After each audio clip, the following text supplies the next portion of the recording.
My name is Clem, and I'm a junior. My name is Briley, and I'm a junior. My name is Callie, and I am a freshman. My name is Ayana, and I'm a junior, and we are from Norris. All right! When my mom told me we were moving out of town, I gotta admit, I had no clue what Hickman was. When I went with them to look at our new house, I was bored. The drive up had only cornfields. When I found out I was moving schools, I cried. When I found out I'd be riding the bus, I cried harder. Home is a place I recall in fragments, not where the people who bore me reside, nor the generations of children after me. Home is a small brick house on a long, winding road. No one lives there anymore, yet memories of decades past keep breathing. Living in a small town is lonely. I spend so much time alone because I never have the courage to ask people to spend time with me. I don't want to waste their time. I don't want to be a burden, and I cower when I come face to face with the word no. I spent my first summer in my new town alone, walking to the smoothie shop once a week just to make my mom happy.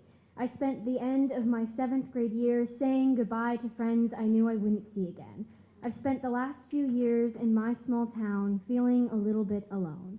I've spent the last 5 years in a small town walking around, wandering. Home is honey glazed in sunlight, filled with warmth and sappy emotions, memories of small, sticky fingers, or stained footprints on beige carpet. And although I have friends in this blooming town, I still feel alone.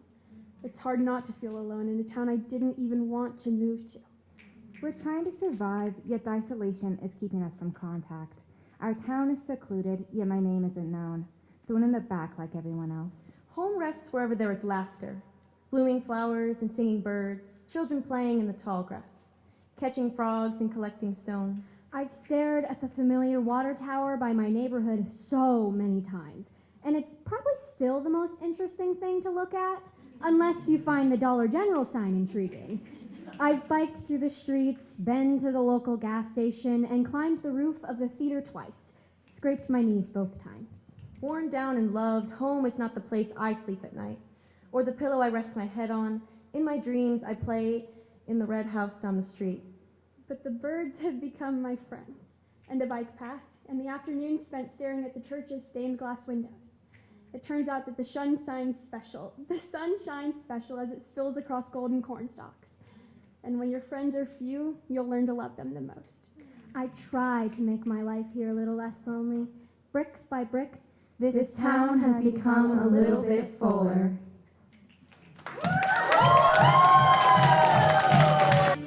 Hi, my name is Jax Elston. I'm from Lincoln High. You know! This poem contains themes of abuse and addiction. I'm a senior. I forgot that part.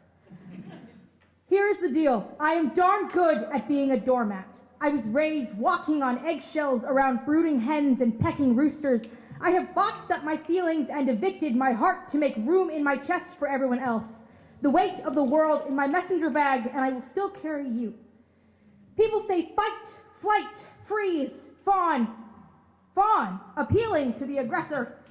I don't think my parents understand that I am the deer they are hunting, baring my throat to a bullet because it will make them happy, shedding my antlers to avoid stabbing them. Their camouflage comes in the forms of handcuffs and ankle monitors.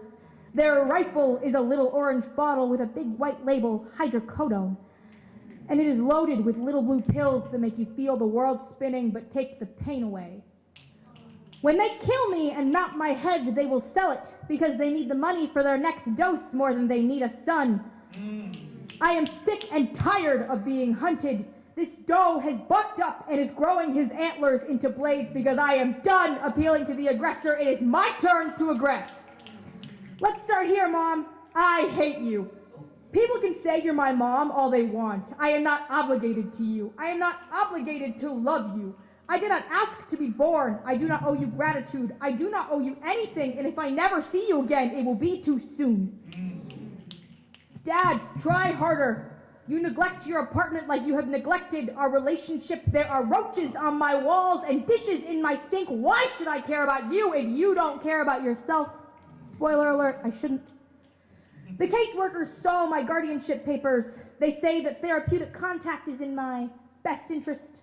Like it didn't take my mom 16 years to get even a little sober, and like Dad cares about anything at all, and like I don't know what is good for me. I've been in foster care for 2 years living with my grandma, and I have literally never been happier. So to all of the doormats of the world, all of the hunted deer and the frightened rabbits and the feral dogs who bite because they have no other choice, those who speak out too much or those who speak out not at all, you're sick of all that sunshine and rainbows, of it gets betters and inspirational cat posters and school counselors, but they're right, you know, because it does get better. It's not easy. It's no hanging in there, cat, but it will. The world is what you make it, so make it yours.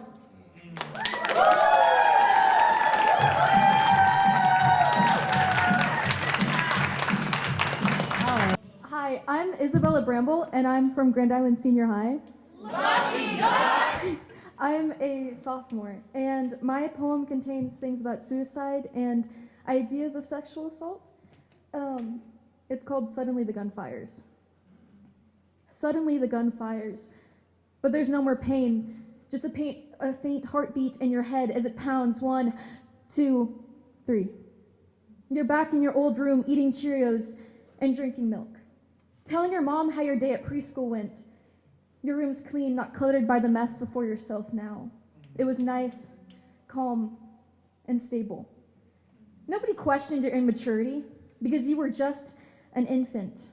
You were the star of your own show. This is how it was before. Before the lows felt too low and before the highs meant you were about to fall again. I remember the first time I felt trapped. The first thing my mind thought to do was to jump from the second story. What is committing? Because no one thought to save me. You weren't serious, of course. You were 6. You were a kid. How do I commit?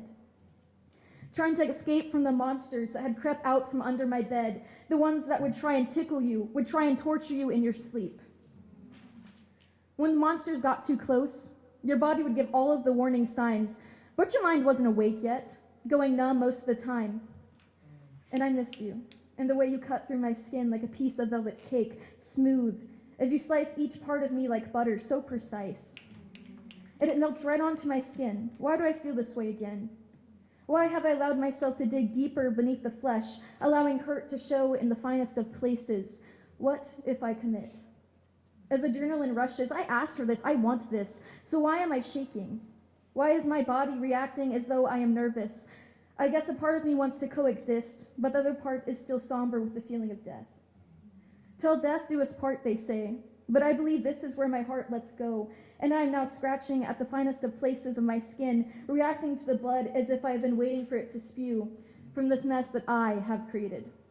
My whole story has been written on paper, has been put into stanzas, and no one has noticed. There were so many signs. Pay attention this time as my skin becomes covered in sweaters and hoodies, but you know I don't like long sleeves. Pay attention as I pull down my shorts because they're revealing my secrets of how I please this hunger to draw, but not on paper, on skin, tattoos on the skin without the ink. It's happening again, the numb.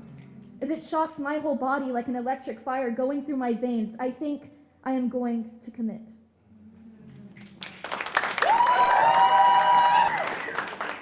Hi, I'm Charlie DeMoss, and I'm a senior at Norfolk Senior High. Speak the truth! And my poem is Gordian's Knot. I started crocheting a pair of short overalls during the summer. I got the chest piece done, but it turns out I'm allergic to granny squares. Dozens of little squares you make, and then sew all together. The same double crochets on the sides and chains on the corners. It's too repetitive. So I gave up. It's been sitting in a box on a chair in my room, abandoned, mostly out of sight. It's just there, waiting for me to frog every granny square, to unravel and reuse the yarn. It hurts to get rid of all that work, but it's necessary. It's not healthy to carry the burden of unfinished projects. It's just something I've always done. Like how I used to play with glitter and gems and makeup before every school dance with you. The last time I did that, we were at my ex's house, a 2-year relationship that had recently fizzled out. Awkward, I know, but we made a good trio. I felt like nothing could go wrong. And then you asked me out, said we could lay low, then you told random people and my ex that same night, broke up with me a week later, cut me out, pulled me in, proposed a fake wedding, wrote real vows, pushed me away again because 2 Corinthians 6:14 says, you can't be unequally yoked to a non-believer. So I'm left with scattered granny squares, yarn visible, stinging each time I see them.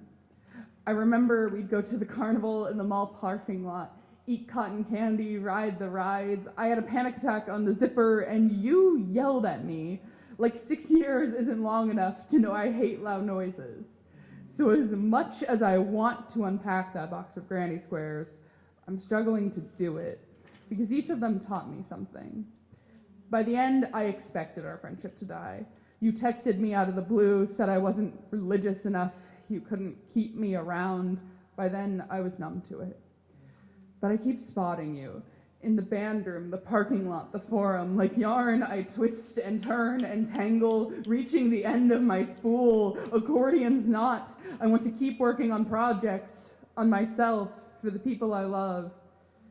And I know where to find more yarn. I take a deep breath, unravel the first square, weave a new memory. I sit in my car with my friend Crow. He wears a trench coat every day, pockets filled with shiny, interesting objects. He shows me a pocket watch, says it's broke, but he likes it and wants to see what I'll do with it. I try to clean and fix it, but only make it worse. What ifs from your shadow haunt me? What if he's angry, hates me, cuts me out? I prepare for the worst, but then it's normal. We just talk. He's a little sad, but we still joke and laugh together. So I grab a granny square, pin it to my wall, a reminder of everything I've learned. I grab my crochet hook and start a new project.